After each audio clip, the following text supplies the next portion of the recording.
Grabe, daming tao ngayon. Haba ng pila sa papasok ng mall. Kaya nga weekend kasi ngayon. Family day. Tara, punta tayo ng basement 2. Ayun, may bakante dun, no?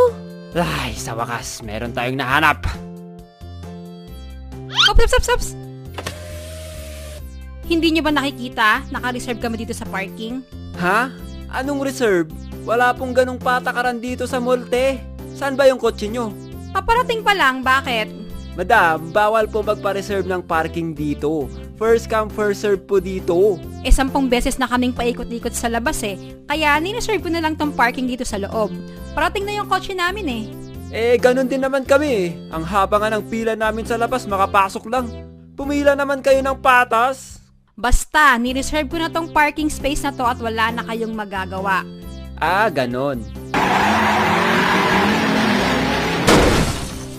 Tara, grocery muna tayo. Tara!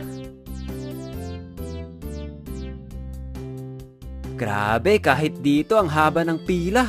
A few hours later. Hay, sa wakas tayo na. Ang ganda mo ngayon, ha? Sus, ngayon lang ba ako maganda? Araw-araw, syempre.